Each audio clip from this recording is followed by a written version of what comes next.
So welcome everybody. Thank you very much. Hi.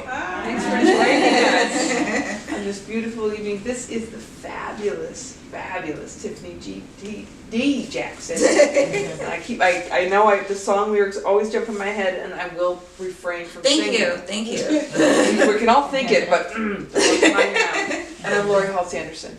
And it's a real pleasure to welcome you to Philadelphia. Thank you. On this, your third book. Third book. In 3 years. Yes.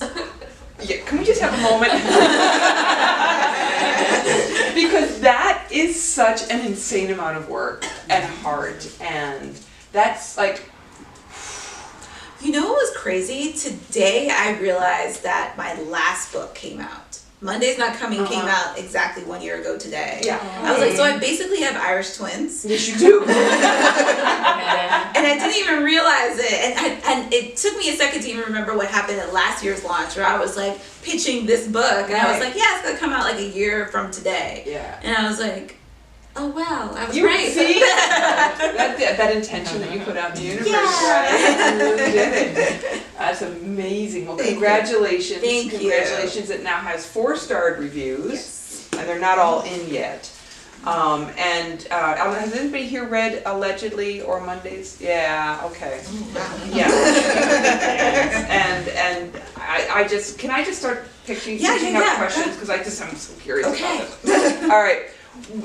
One of the first stunning things is both when I saw the classification of it, this is classified as, among other things, historical fiction. Yes. I am in love with the fact that I can say that, especially because this book takes place in 1998, and that is considered historical fiction. Historical fiction. You're old. I'm ancient. You're getting up there.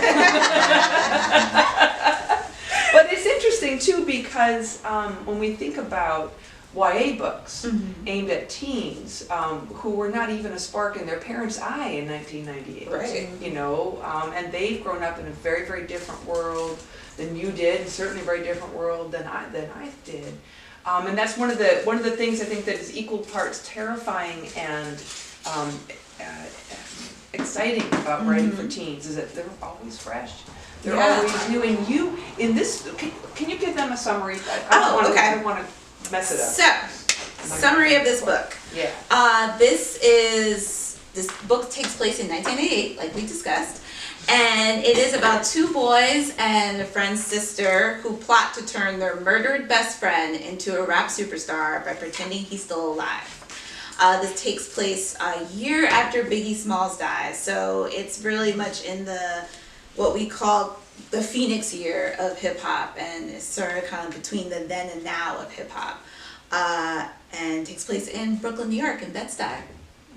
So that is my elevator-ish pitch. So, and to that, can you talk a little bit? There's a mystery. Yes. There's a mystery, and to me it was just I felt like 3 layers on my first read. One was the history. It was way outside my cultural boundaries. White lady from New York. Oh my goodness. Look at the kids. What's a merc? It's so much research for Lori Beth. But it was, the setting was so beautiful. And just that strong sense of family and of community, and how the music and the lyrics that you have, Malik 16 wrote, just I really feel so much a better person for this book, and now I got to go back because I miss a whole lot of music.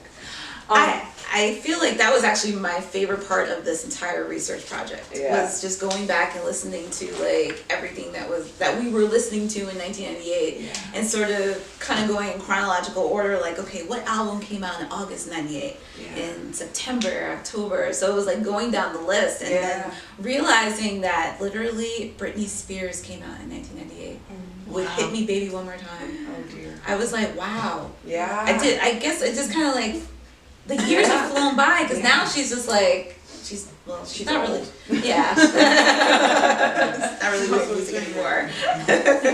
And here's the line that the first line that made me stop was when there was a memorial service held for Biggie, and in the community, and you alluded to you were part of a service like that when you were young, and just such a devastation in Brooklyn, and people really wanting to express their love and respect for him and everything he represented and everything he was to the kids. And this one character, Jarrell, says, this is real history happening right now. The line shortly before that is, fuck reading about all those dead white people. I think this paragraph, this is real history happening right now, is going to be the most Instagrammed paragraph from Project Litcom class. Oh yeah. Right? They are So going, true. because, and it's such a great door opener for any educators. If there are any educators in this room, please, this book needs to be read by your students. Oh yeah, and there is actually an educator's guide that was put together by Julia Torres. Oh no! Oh wow! Yeah. Wow. Yeah, she's awesome. She's a excellent educator, librarian, hailing from Denver, Colorado. And she put together, I hit her up like, a couple months ago. I was like, I need someone to, because I'm not an educator, I'm honestly, I'm just a writer. And I always say that in the sense of like, I know educators and librarians are like the real heroes, basically. Yeah. Like they could see the forest through the trees, and I'm just like writing. And so I asked her, I was like, I feel like this book can be taught. How can it be taught? And she came up with this like 15-page like educator's guide. She was like, oh, we could do this, we could do that, and we could have kids do freestyles and classes and stuff like that. There's so much to do there. Oh, yeah. And then for you, I know, because you come from that poetry background, right. which is very much like hip hop and poetry are just, they're They together. are. Yeah, They are. completely. Yeah. But it was really fascinating, sort of going back in time and exploring sort of what I was like as a kid when Biggie died, and like that feeling, and then having to write down those feelings and really describe every moment that was happening, like particularly like in Brooklyn in itself. Because I think we all like come from communities, or we've lost somebody, and it's like, what is that? How do you describe that feeling? Right? Yeah. Yeah. And also, it's hard to describe music in writing. Yeah. But you did it.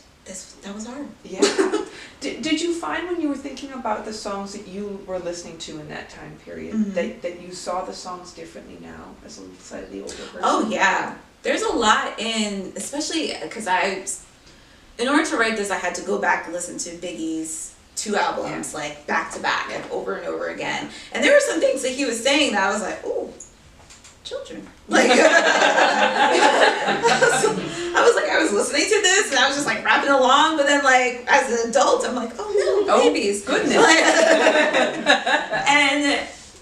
But then a lot of things he was saying like was 100% true. Like even the song 10 Crack Commandments, like I was like, wow, I didn't even realize that I listened to that and I really absorbed every single commandment, and that's exactly how I lived my life. Yeah. Except for the drugs. I wasn't selling drugs. But there was a part of me that was like, was kind of looking at all of them and saying like, wow, I didn't even notice that like those songs, I absorbed them into my life. And that was one thing that was interesting about writing this and looking back at, the way we as kids grew up. Like music was such a part of our everyday life, and it literally set the tone of everything that we did. Yeah. So, for example, like if you were reading it was very much kind of like East Coast music. We only listened to East Coast music. We were not listening to down South music unless like you happened to know someone, or a cousin that came up north for whatever reason. Then there was the whole East Coast West Coast beef, and we were very much like all old, only bad boy or whatever, or at least like in New York. And then there was so much about like hip hop in itself, because to be clear, hip hop is actually very much a culture. It's not just music, and that's one thing I try to set in this book, is that very much hip hop is an actual culture. It is not just the music that we're listening to today. It ran what we wore, what we listened to, who we were actually like listening to.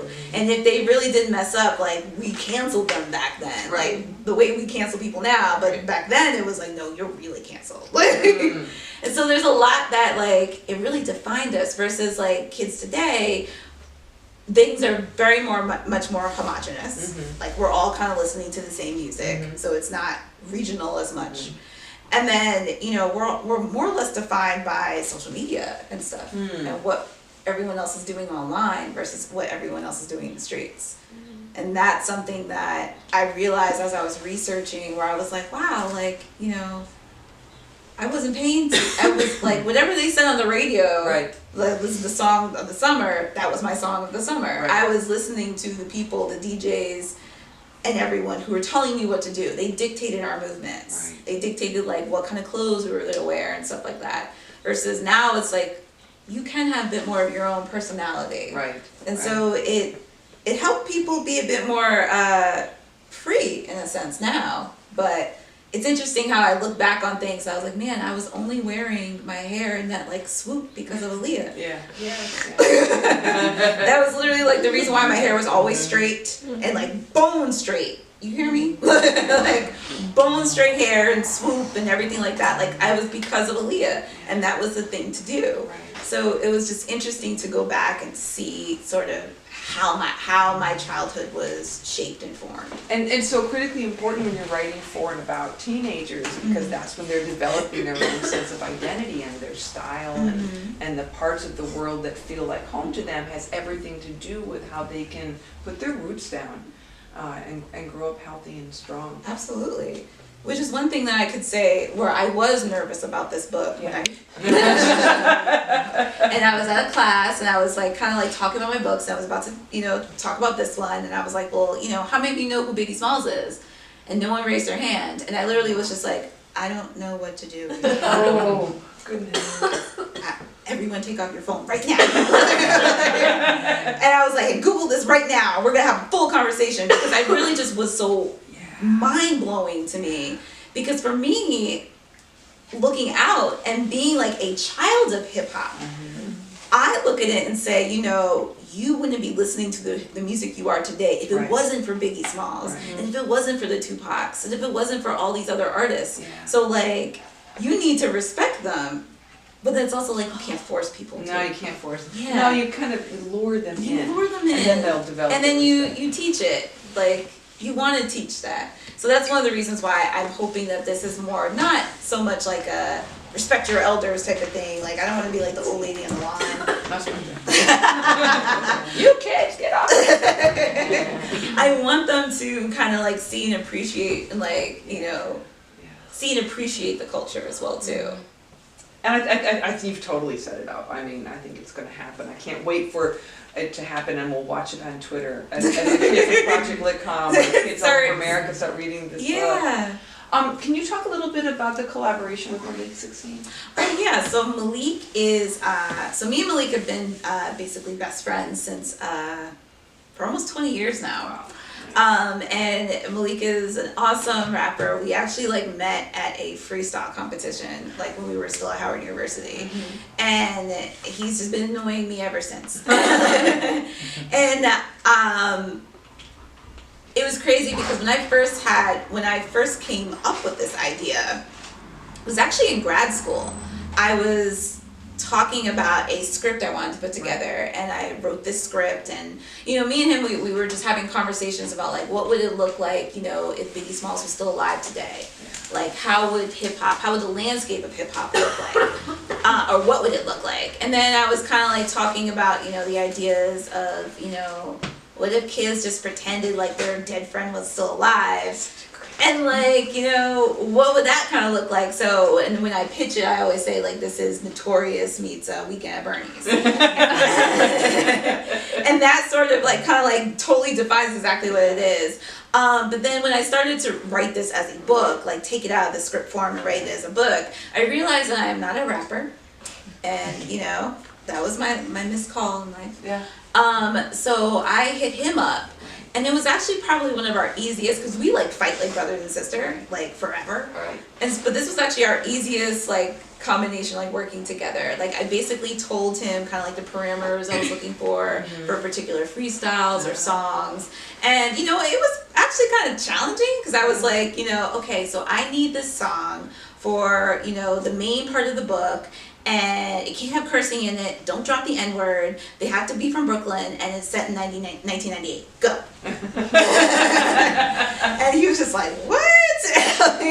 So we kicked around a lot of different ideas. We were like sending each other like YouTube links of different like music and stuff.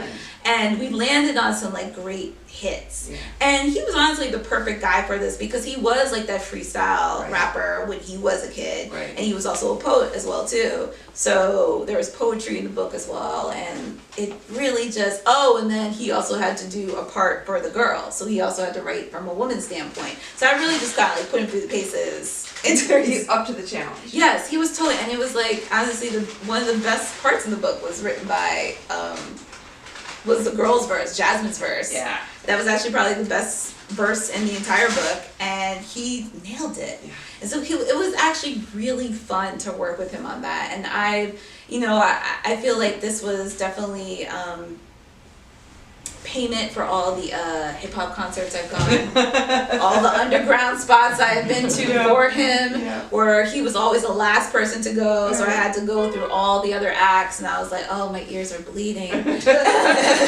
Or it would be like 3 o'clock in the morning, and I'm like, we're still here. Oh, but so it was great, and it's really just been like so. For us to both be on the book, because he's like definitely very much my person, like that really means the world to me, and to share this with him as well too.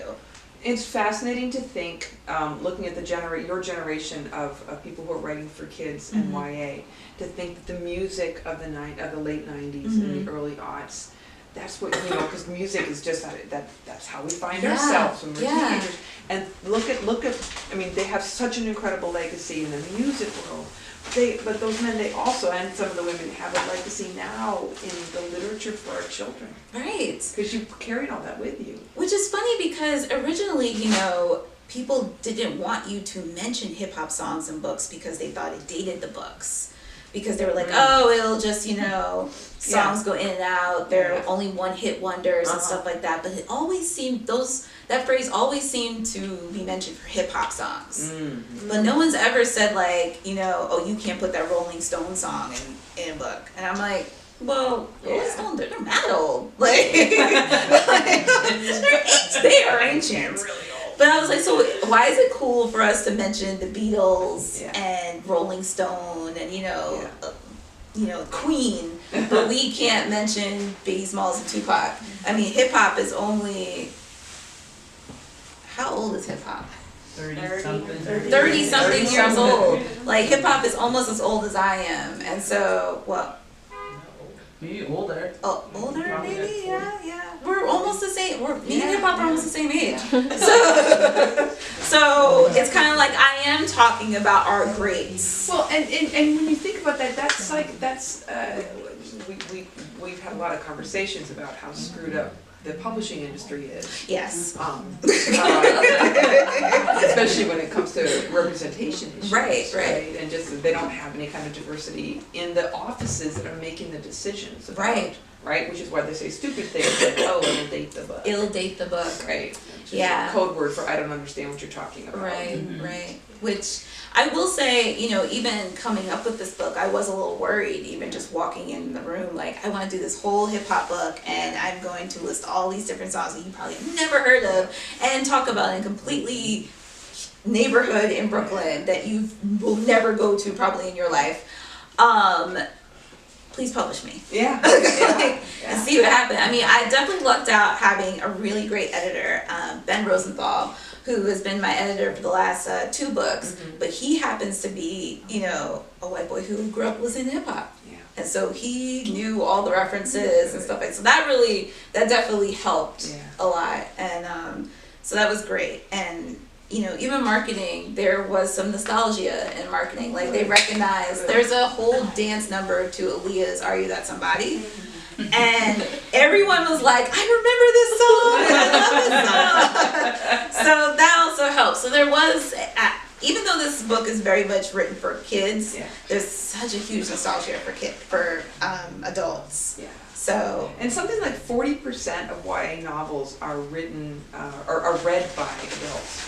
Bought by and read by adults. yeah. Because this is good.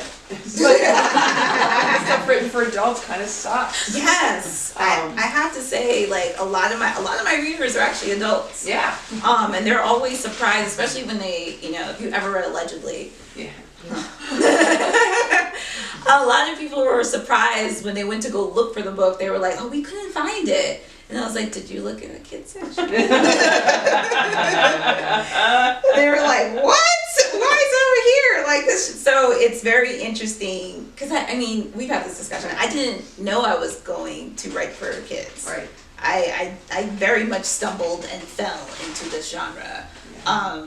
But now, being 3 years in, 3 books in, I realize that I honestly have been just writing for the child that I was. Because I didn't have these books when I was a kid. When I was a kid, like I said, I continued to skip all the quote-unquote YA books that they did have for us. Yeah. I was like, Right. this didn't hit. No. This didn't hit. Right. And then I would skip and go straight to the adult stuff. So I was reading Stephen King at like 13 because there were no books in between that I felt really spoke to not only my experience, but also just like how I couldn't identify in the world. Right. Absolutely. Yeah. At that time, when, like what we said earlier, when you're trying to figure out your own identity, Yeah. and you're looking for how do I walk in this world? Right. I always give the example of like the Babysitters Club. Because I used to read Babysitters Club because my mom thought it was important. Because she thought like other people were reading it, so you should read this too. Right. And I would like open up and read. I'm like, okay, they're cool. And then they're like riding their bikes to each other's house, Right. and they would like leave the bike outside and go inside. And I was like, so the bike is still gonna be there. And I just was like, I couldn't fathom those type of things. So I was like, and then like the biggest like drama was like with a boy or something like that, or like, oh, this person didn't like pay, the babysitter or whatever. Right. And I was like, this is it? And you're upset? Like, do you know what I'm dealing with over here in Brooklyn? Like, so it didn't really register to me. So I didn't really appreciate it. And that's why I was kind of like, that's honestly why I probably did skip to like the horror and suspense. Yeah. Like I was a huge Mary Higgins Clark like reader at 13. Yeah. And so I was definitely like the old lady in like my beauty shop like instead of the quote unquote age appropriate books. So I think why I make my books a bit more on the sharper adult side is because I know kids can handle it. Absolutely. Yeah. Absolutely. What do you see are the through lines, or do you see that there are any through lines from each book to the next?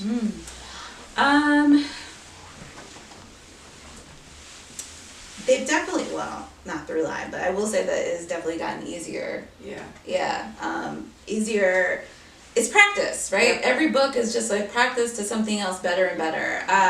So that's one thing I've noticed. Through line, I definitely tried to stay in the mystery slash. Oh, you're so good at that. Oh, man. And when I went from can I just go on and talk about your amazing craft for a second? Oh gosh. Holy crap. So you have several intricate story layers in this book, right? Mm-hmm. You've got the friendship, and then you've got these the boys who make who make up a person who's their friend who's died. So you love horror. I do. Tell us why. Just tell me. Just I'm trying to get better at opening up to new experiences, but I am such a fraidy cat. I am like the biggest coward in the world. So have you read any horror books recently that you loved? Can you give a recommendation? I haven't read one recently, but I did love, the last one I read was There's Someone in Your House by Stephanie Perkins. Oh gosh, Is the it?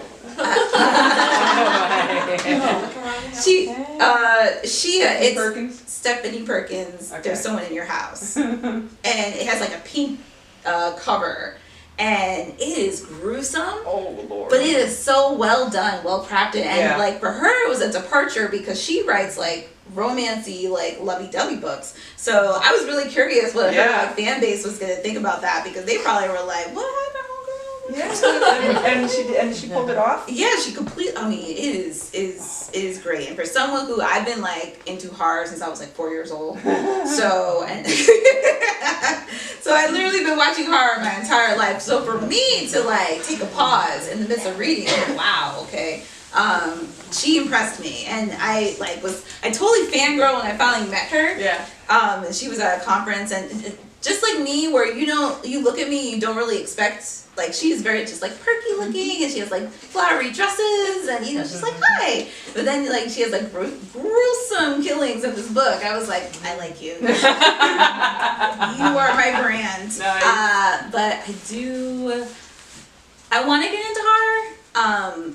I'm slowly crawling there. Yeah. I think writing horror versus like, because I'm, filmmaking, that all of my thesis films have been horror films. Right. So I can visually see horror. Mm-hmm. Writing horror, that's a whole different beast. Yeah. Because you're writing from, usually horror, you can see like the ghost kind of moving in the background, or you can see the killer coming up the stairs when like the victim doesn't. That's really hard to pull off in a book. Same way as it like pulling off music in a book, because you want people to hear the notes and kind of feel the beats, and read a song and still feel the song even though you don't hear the music in the background. So, and it took some tweaks in this book, and so I feel like that's something that I want to be able to practice a little. I think you're totally gonna do it. I'm excited. I'm gonna do it. I'm like, Yeah. Deep breath. And who has questions? We would love to. Oh, I do have a question. There you go. Right ahead. So I have a big question, and then I have like an easier version of the question. Okay, word. Is there a playlist that exists for this book? Yes. Okay. There is a playlist, and it is it's on Spotify. Okay. There's also a song. So Malik, actually the co-writer of this, actually produced the song, and so he rapped it, and then we brought in Lorraine, who's another artist, independent artist, and she actually sang the hook and stuff like that. So it's actually on my website, so you can listen to the song, and the playlist is on Spotify. Except for Aaliyah's Are You That Somebody, because it's not on Spotify. I'm just gonna say it. So her uncle is an asshole, right? And he doesn't allow any of her music outside of her first album to stream anywhere. So you can't find it on YouTube unless it's like a legal thing, and it's not on Spotify, it's not on iTunes. So you can't even like listen to Rock the Boat unless you actually own the albums. I want to fight him. So that's the only, and there's a whole dance number to that song. Yeah. So that's good. I mean, I feel like that's a little tricky, especially for teachers. I want you to be able to show that to kids, and them know it. Because that was a huge song for 1998. And moving forward. I mean, everyone did like a dance number to that video, and it's unfortunate that her uncle has issues. Yeah, he has the control. He's the label president, whatever you want to call him. Jerk. Boo. So that was actually my second question. I guess you kind of already answered, but I'll ask it in a different way. I was gonna ask if there was a song that you would put with this book. So a song maybe that already exists, like that you would pair with this book. Oh, a song that already exists. It can be more than one.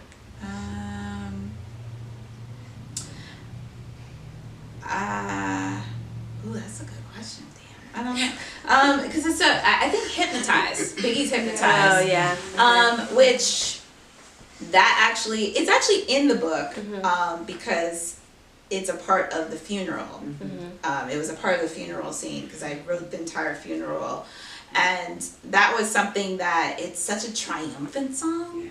Like Hypnotized is such a triumphant, like if you really were in the midst of that funeral and all of a sudden you heard Hypnotized, especially being from Brooklyn, that literally took you out of your mourning. Yeah. And so a lot of Biggie songs, particularly not his like gangster version on like side B, but side A, all of the songs are very triumphant, very, it's party songs. Yeah. So that's that would probably be the main squeeze for that. Is that on the playlist? Yes, it is. Okay, good. Yeah, it is. Yeah. Cool. Yeah. More of a inside the business question. Yes. How soon did you know that Angie was doing On the Come Up, and how did that, if at all, change any conversations in regard to the marketing and release of your book? Because not that they're similar at all, except in regard to genre and musically based. Right. Like, you know what I mean? So, that's another good question. It's hard to tell because, of course, Harper, we're both at the same publishing house, but we're at different imprints. And Angie's book got pushed back. So my book was always coming out May 21st. I fought for that day because May 21st is Biggie Smalls Day. And I was very like, no, this book has to come out on May 21st. So I fought for this day 2 years ago. So, powers outside of my control pushed it back. And on top of that, I wrote this book a long time ago. Actually the script a long time ago because it was part of my graduate school thesis. So I wrote the script back in 2011. So even though, I had to fatten up the book because the script is maybe 15,000 words versus a book is like, I think this, yeah. Yours are 40. Mine is like, I think it's like a solid 80. 80? Yeah, I told myself I couldn't go over 80 with this book.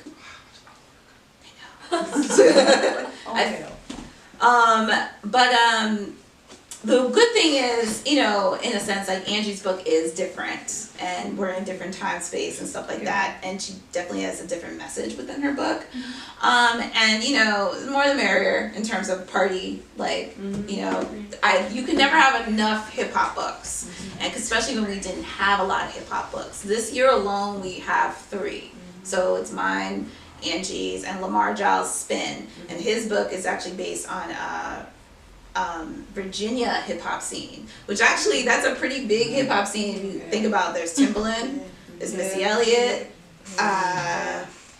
I'll put in Trey Songz just because I love him. He's my favorite. So they're like they had their own music scene too. So and I love his book, and it's with 2 girls. And he actually sent me the book early because he was worried. And I sent him my book because I was like, I have 2 boys, you have 2 girls. We'll just switch. So his book is amazing.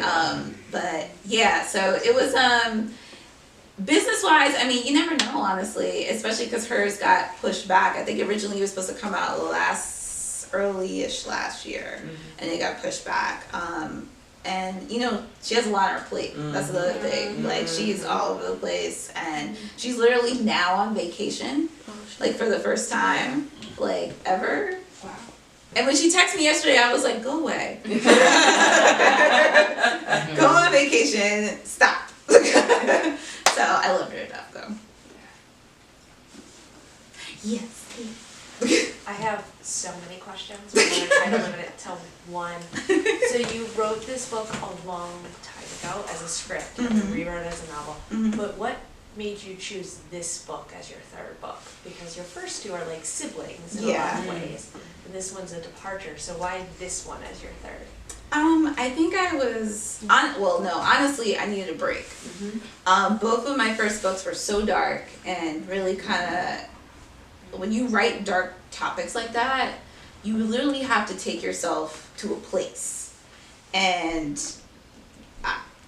then you tour with these books. So then everyone's kind of like bringing you back to the place constantly, especially when you're around kids, because they're like, well, why'd you do this scene, blah, blah, blah. And you want to give them your all, so you keep in that place. And I needed a break. And so I basically went to Harper because they were like, so what's your next case? Oh, geez. Because both books are based on real cases. So they were like, so what's your next case? And I was like, okay, so I promise my 4th book will be a case if you let me have this book. And then immediately I sent it to my editor, and he was like, oh, I love this. He really wanted an East Coast hip hop book. He was like, I really want this. He was so amped for it, so that was great. And it was great to be so supported. And it says in my contract, book, rhyme, and then, book 4, case. I was like, they're trying to trap me. Which, Yeah, so that's the reason why I wanted a break. So if I could have maybe like, you know, every like 2-3 books, you know, have a fun book, I'd like that. Yeah, That's such a great example of author self-care in a really big way. Yeah. You know, just recognizing that you need to swim in a different ocean for a Yeah. little bit. And you don't want to be pigeonholed too much all the time, because then there's no climbing out of that. That's Like right. you go deeper down into a hole, it's really hard to be like, so now I want to do a romance novel. Hi. Yeah. Like, see, let me do this, and they're gonna be like, oh no.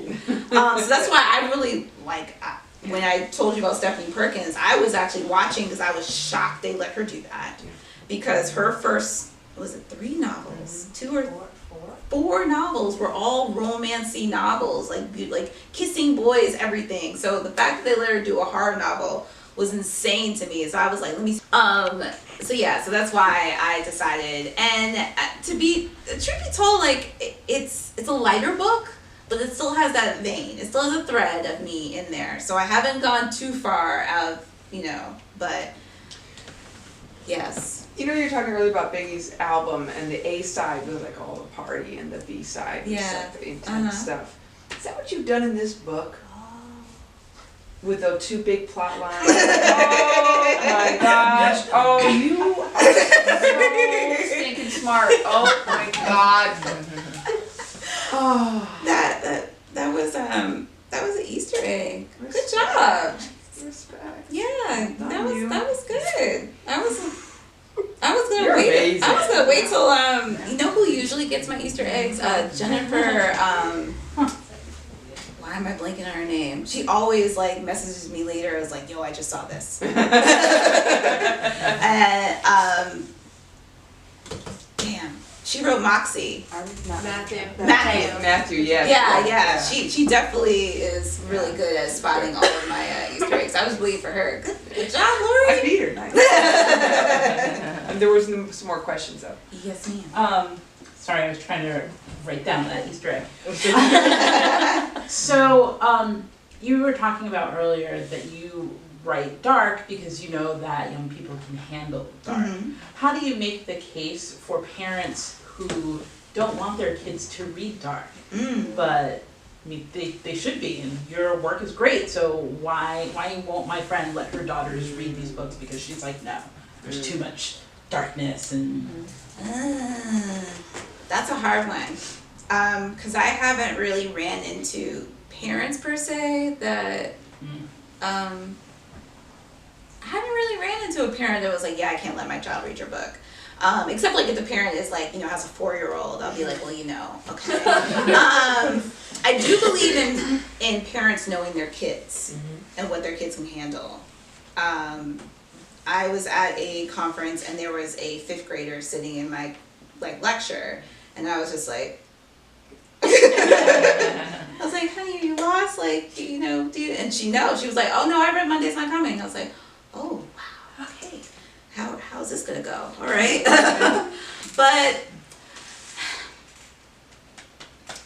I always say that you do not do it justice by hiding the truth from reality from your kid at the end of the day. And I say this to teachers as well too, is like if you hide reality from your kids, you are not preparing them and you're not giving them tools to actually be successful when they're out in the world on their own.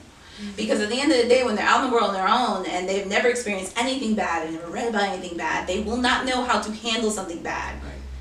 They do not have the tools, they do not have the wherewithal, and they definitely do not have the empathy. And that is why our country is the way it is right now, because there were a lot of sheltered kids who are now out there living lives, and they're like, oh my God, there's racism. No shit, there's racism. But if you actually read some books with people of color in it, you would have known that there were racism all the whole time, but you were completely blind by it. Right. So all this like shock lately has been just like amazing to watch. Like, are you serious? Like, they were like, oh my God, police really don't like black people. What? Like, where have you been? So, no, please, I'll put that out there. I'll just back up a little there too. But I do feel like, you know, I constantly say that, especially to teachers, so I guess I could have this, and librarians, so I guess I could have the same speech to a parent as well too. Like, what do you gain by hiding, you know, reality from your kid? Right.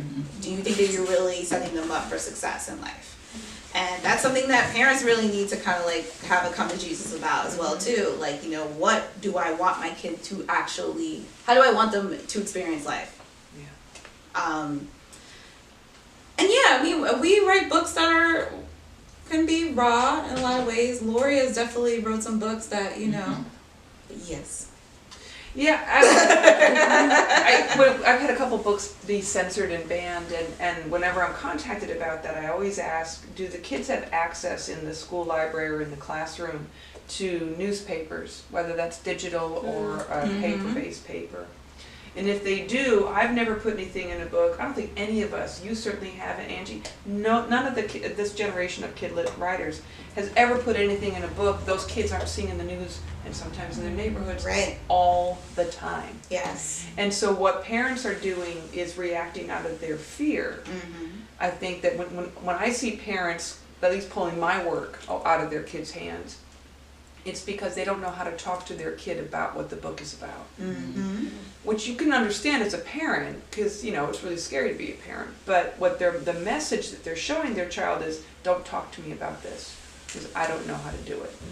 I don't know how to actually have the conversation. Right. And we've used in Western culture, we use literature. We've used it for thousands of years. Every culture I know of uses storytelling as a way to help kids learn where they come from, figure out the world, and develop their own moral compass. And especially in a literary book like this. I mean, it's a great story, but the writing's amazing. Thank you. Right? And that's why I said, I'm going to be thinking about this book forever. And so maybe if you have another chance to talk to your friend, it's, you know, with some grace, just give her space to examine what is she afraid of.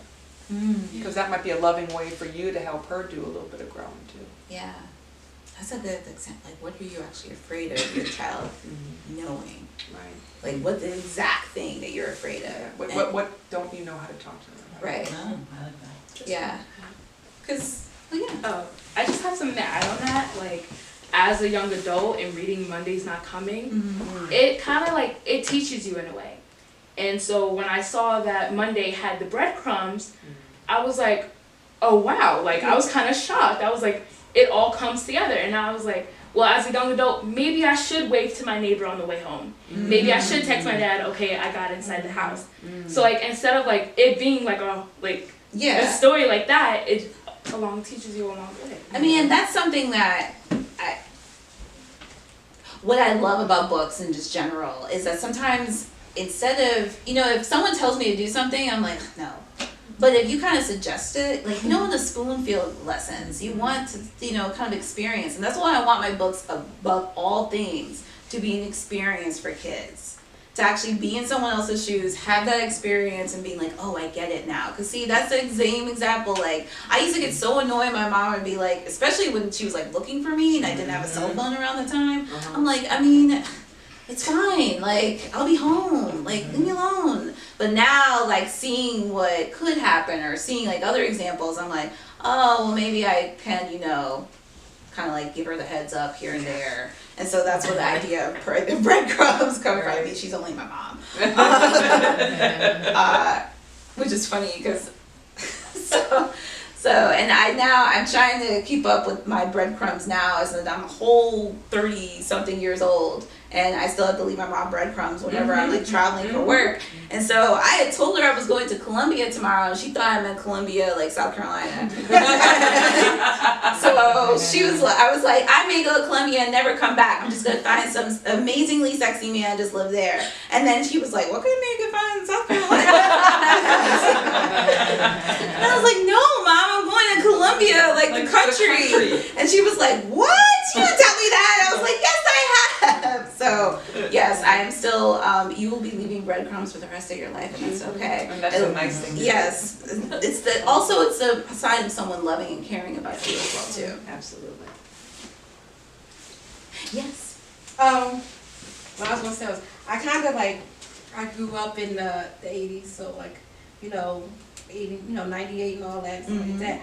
you know, when I was in high school, like, it was hard to find books to actually, like, gravitate you to. So, you know, I got into, like, the Coldest Winter Ever and things like that. And those were, like, the only books that, like, it seemed to just stick out to, like, young black teens at that time. You know, reading those books kept me from, like, staying away from the streets. You know, I grew up in New York, you know, the city of Newark. So it's like, you know, you dealt with the drugs, you dealt with the, you know, the streets, the, like, the snitch and all that nonsense. But to come, you know, being older and to read, like, your books and stuff like that, and to actually relate to what's going on in today's world, it's like, wow, like, these kids don't know, like, they're real sheltered. You know, I tell my nieces and nephews all the time. Yeah. You know, and they're like, oh, you're just old. I'm like, no. You know, it's pick this book up and read it. And relate it to your life. Like, this is what's really going on.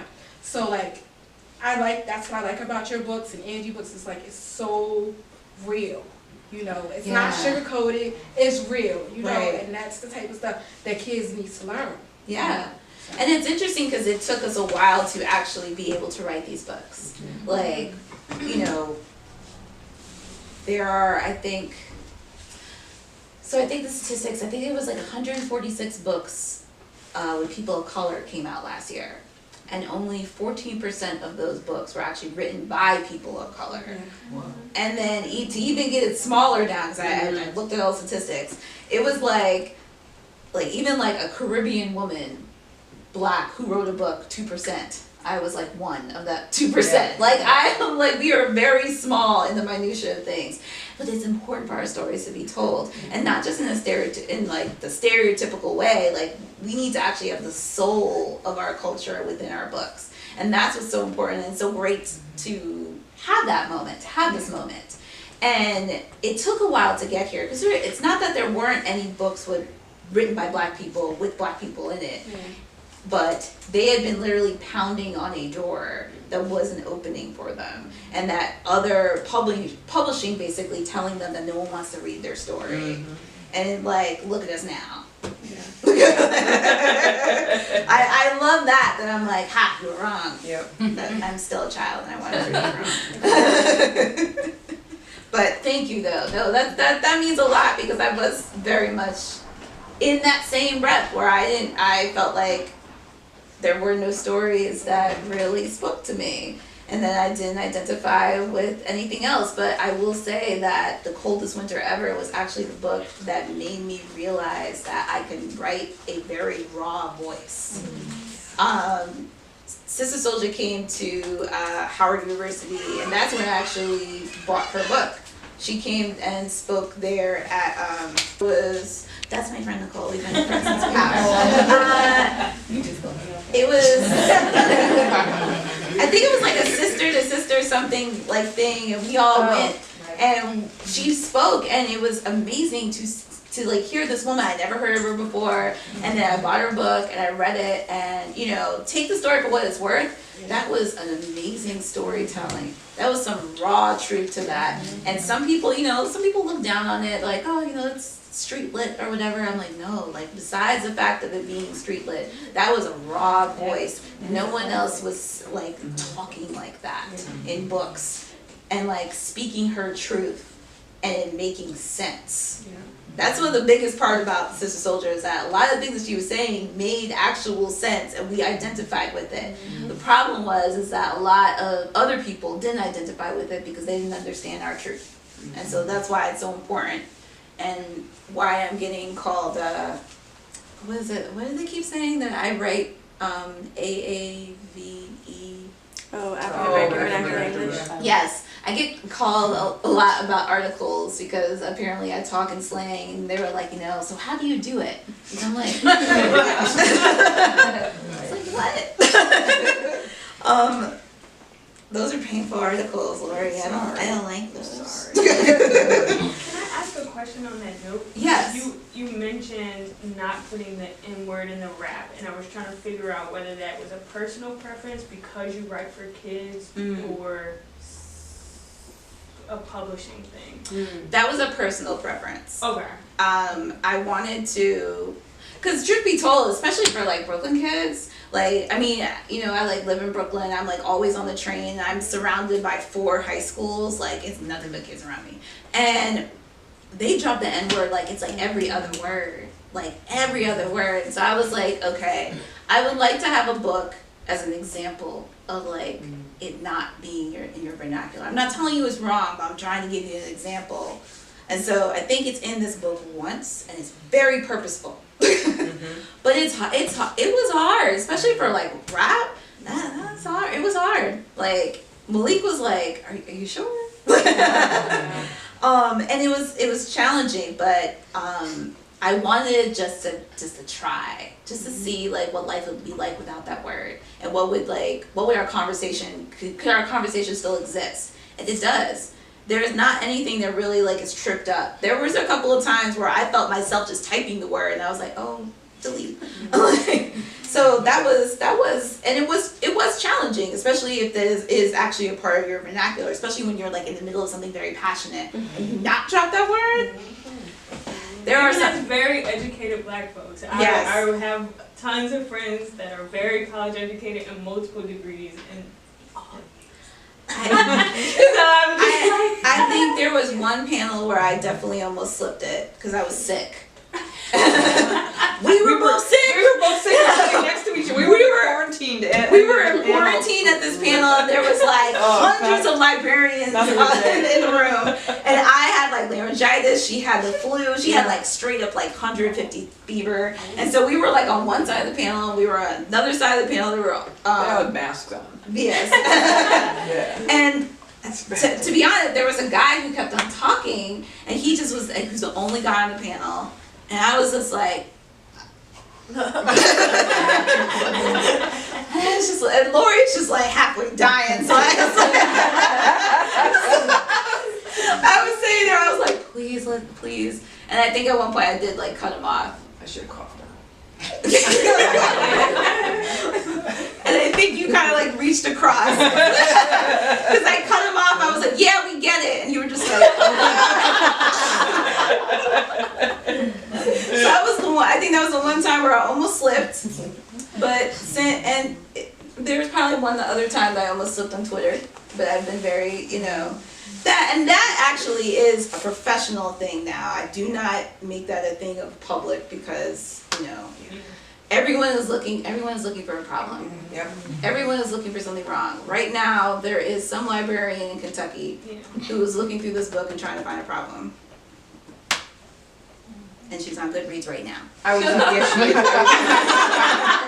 did a gig with Angie a couple weeks ago, and she just dropped the most amazing line. Because there was a school district in Katy, Texas. Yeah. Lord help us. That pulled the Hate U Give. Yeah. And it was because some library, I don't know if it was a library, somebody went through and counted the number of times that there were, I think it was 5 is the word. And I think it's in there 88 times. And Angie said, if you care more about that, then and then she rolled out a statistic that I'm going to get wrong, but it was like 862 or whatever Black children have been shot by police. If you care about those words in a book more than you care about those families that have been devastated by police violence, then I don't want to talk to you anyway. See, and I said the same thing about Allegedly. One of the worst reviews I got was, promise you her name was Cat Lady 99. And she kind of ripped Allegedly apart about using the N-word and all this kind of stuff, and I was like, oh, no, I'm sorry. Not only using the N-word, but there was also a dead cat in the book. And there was like no sense in this type of violence and blah, blah, blah, blah. And I was like, if you care more about a dead cat than about girls who are being sexually assaulted in prison cells at this moment, then I got nothing to say to you. Yep. And actually, Katie actually banned Allegedly. Jesus. But I think they brought it back, or it wasn't public. The librarians actually came to me and told me that they had pulled my book, but it's in the back, it's in the side. Right. Like they can't really have it out, front. And I was just like, It's like, hey, are you looking for it? Yeah. it's kind of like, you know, like in Chinatown, they like sell like the purses like in the back room. They apparently have a back room where they have like me and Angie's book and J. Cole's. Like they just, and bless them because they told me this like kind of like they pulled me aside and they told me this in confidence, and that I think some of them got a little trouble because they made The Hate You Give so public because it was banned. Yeah. But and that type, and those type of like conversations, it's like, what can you say to them?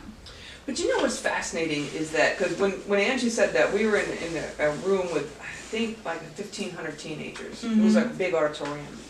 And when she dropped that kids went nuts. They were on their feet cheering and just loving her and loving that statement of support for them and the world that they're living in. Yeah. And I think that the kids find the books because the librarians and the English teachers say, this is we really need to read this. Right. So what we're fighting is a generation of people my age who look like me, who all need to go sit in their rocking chairs. Yes. And get the hell off the school board. Well, yes.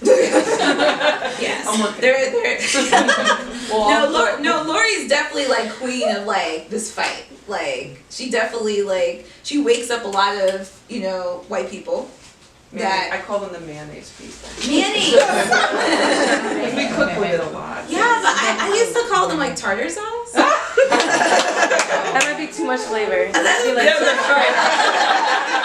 was calling them the tartar sauces. Like no, and I feel like a lot of them they're slowly coming around because they've been like we're fighting their literary canon. Like all the books that they were used to like giving kids. Like now they can't give kids anymore because they don't want to read that stuff, and they're kind of pushing back. And now you have really great activist teachers who are out there giving books that kids not only want to read, but they're actually like interested in learning. Yeah.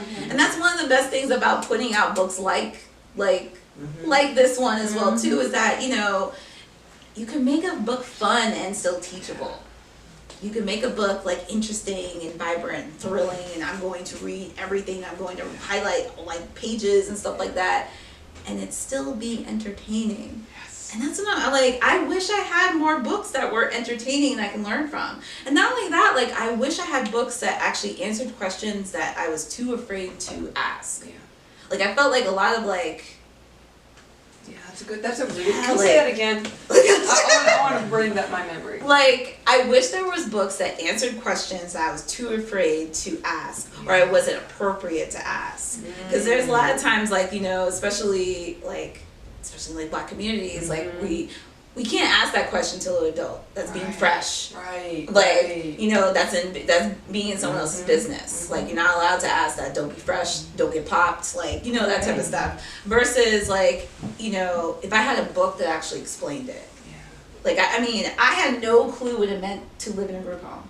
When I was little, I just assumed that these were kids that just living in a home together. Cool. Like, I didn't know all the different layers of that. I really just like, and when I did kind of ask that, it was more like a very sort of like cast aside answer, like, oh, well, they're waiting to be adopted. That is definitely not the answer. Does that tie into the woman who had the question about the mom who didn't want her daughter to read that kind of? That could be because maybe there's not so much ignorance, but just not like knowing how to answer it because you don't know it yourself. Because a lot of times, especially with allegedly, definitely when Monday's Not Coming, a lot of adults have come to me and said, I didn't know this stuff when I was younger. Yeah. Like I wanted to know this stuff too. So that I think that's also, it's all kind of learning. Everyone is still learning. But that's what we want, you know what I mean? Like we want kids to be incredibly understanding. We want to, like we've always talked about like building kids' empathies through books. Because at the end of the day, the kids are only going to stay kids for so long. That's right. Like they're about to vote. Yeah. So in the interest of like kind of like my passions is like I want kids to get punched in the stomach by allegedly because I want them to remember characters like Mary. I want them to remember like, you know, kids that are being sexually assaulted in group homes and in prison and stuff like that. So when they are ready to like vote, they can vote for the policies that can help them. Yep.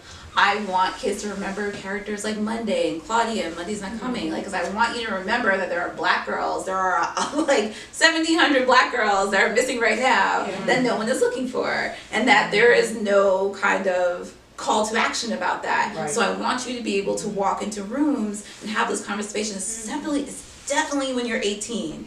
But actually now, because you can walk into a community board meeting right now as like a 12-year-old and walk up and be like, hey, so what's up? Starting to realize like, hey, wait, what's going on? Like, this isn't right.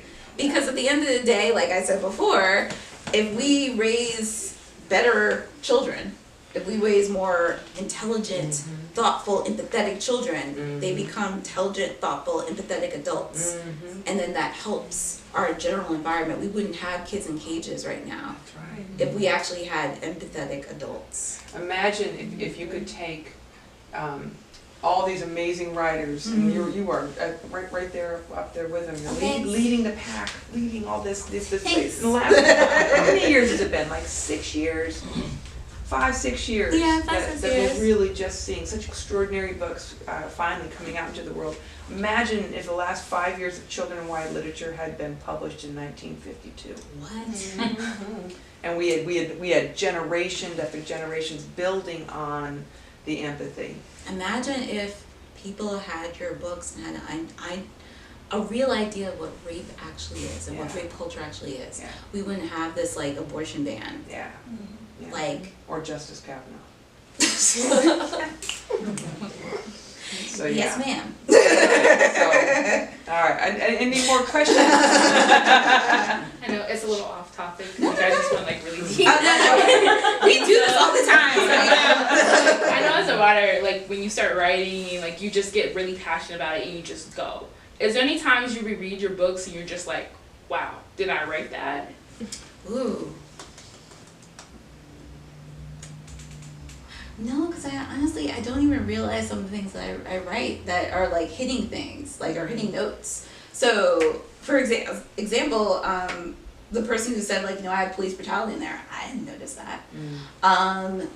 Someone said there was a feministic line in this book. I was like, really? Which then when I went back and looked, they're talking about a conversation between girls who were discussing, the Little Kim versus Lauren dynamic. And like, what is that? And like the idea of like, Little Kim was too sexy, and it's like, well, what's wrong with sex? And what's wrong with finding out that type of sexuality? And what's wrong with like developing that sort of like, that feeling and knowing it early so that you know what actually like love and everything is later. So it's interesting that I never noticed that stuff because I'm just writing. Like I'm just kind of like getting into the story, but I never because I never do it purposefully. It's just a part of the story. I learned about what I actually wrote about through reviews and Lori.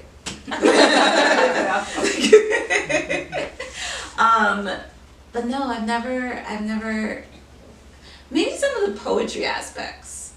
Like if I write like a line and I'm like, ooh, that was good. Yeah. It's like, okay. That's the only time that I've felt like, wow, that was like a really beautiful line. Like I hope other people enjoy it as well too. So that maybe the only times. Yes. What does grown-up Tiffany like to read? I go back and forth because I try to like, especially when I'm writing, I tend to read in the genre that I'm writing in. So currently like I'm working or I'm trying to finish up a Malcolm X novel.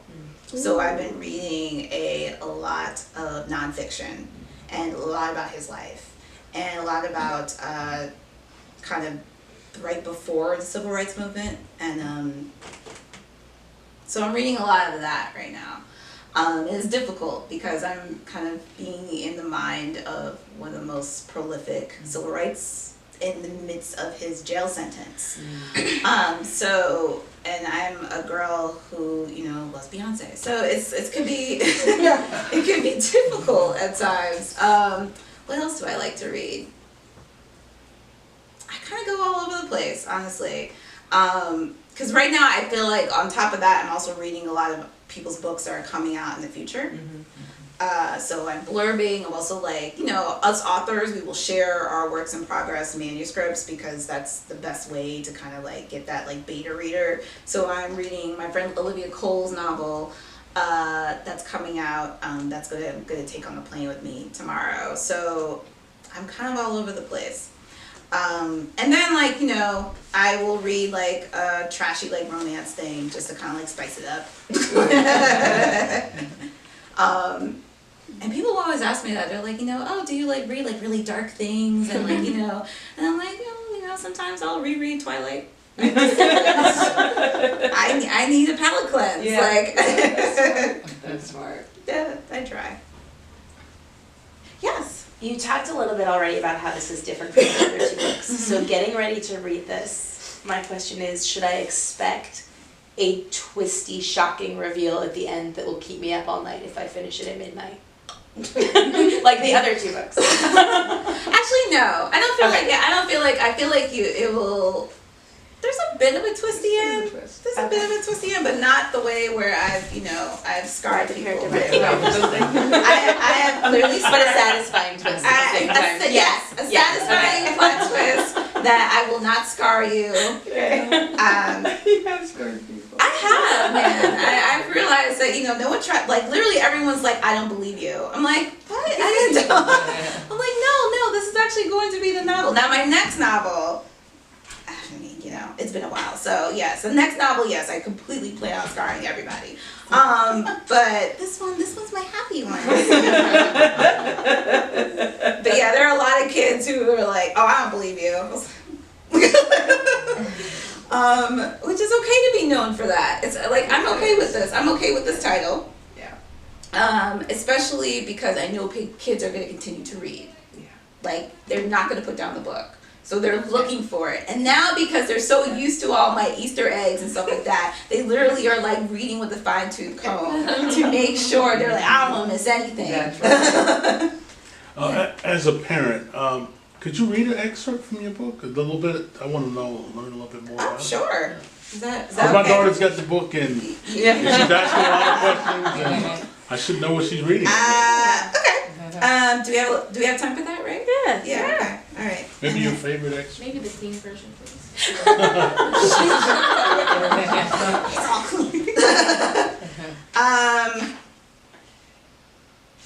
Here, I'll read a little bit of. So Drill actually is my favorite character in the book. I love him, and he's actually my editor's favorite too. So yeah. Drill. So this is kind of right after the funeral. This is chapter 3. Whenever we chill in the corner, we got to play our positions. Me posted up against the wall, Quaddy sitting on a milk crate, Steph leaning against the lamppost outside Habibi's bodega. Homie loves Quaddy's because he has a Muslim name, even though he ain't Muslim. Can't stand me because I keep messing up his name all the time. Not my fault, I can't roll my R's and shit, but that halal food would be the truth. The spot Steph would have been standing in is looking mad empty right now that he's gone. My pops hate them type of words. Should've, would've, could've. They ain't nothing but excuses. Pop don't even live with us and I'm afraid to use them up in our spot. He's quick to make me do 20 push-ups when I try. Probably got the place wiretapped or something. He's right though. There ain't no excuse for Steph not being with us. Somebody killed him for no reason. Damn, it's hot out here, I say, gulping down another 99-cent Arizona iced tea. Hotter than it was up in Steph's crib. After we wrapped with Jazz real quick, we took access stops at the light. Its tinted windows half down, blasting a Can I Get Up by Jay-Z with Ja Rule and this new chick, Emil. The bass thumps through my chest and I'm not even in the car. If he keeps it up, he's gonna blow out them speakers by Halloween. 2 cats stare at us. Their seats lean back like they're about to take a nap. We stare back. You never know what a dude is holding, so you gotta stay ready so you don't have to get ready. Feel me? And the way they did Steph, I don't trust nobody out here in do or die Bed-Stuy, and neither should you. Once the light turns green, they roll off and I take a breath. After a while, Quaddy says, that's a new jig of Funk Flex dropped last week. Music is our thing, and I'm happy to change the subject. Yeah, what do you think? Quaddy shrugs, rubbing his arm. It's alright. Oh, just a note, they kind of like totally play off Jay-Z. They're like, I mean, this new guy. Quaddy shrugs, Steph would have, Quaddy shrugs, rubbing his arms. It's alright. He stops to think for a sec. Steph would have murdered that beat, though. Can't argue with that. You gave that fool Steph a hot beat and he smashed it to smithereens with a quickness. I palmed his tape in my pocket, rubbing the fingers against the groove. I just can't get over that part, Quaddy says. What part? the part about him being dead and all that niceness going into the ground is blowing my mind. Yo, dead ass, he would have been the hottest MCs to come out of Brooklyn. He should have been signed. More shoulda, woulda, couldas. Nice.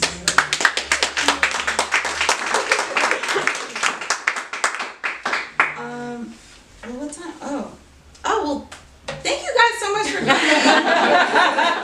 didn't realize how late we were just chatting. Yeah. Can I say something as the friend? Oh, Lord. No, I just want to say I'm so proud of you. I always tell her all the time, even when I'm reading her other books, I'm texting her like, what is happening? So I'm so proud of her. I've seen her grow. When she told me she wanted to just stop what she was doing and commit to the writing, I didn't understand it at first, but I know it's her passion and she had to give it 110%. And you are growing as an author, and I'm super proud of you. I love you, and I can't wait to get my book. Thank you.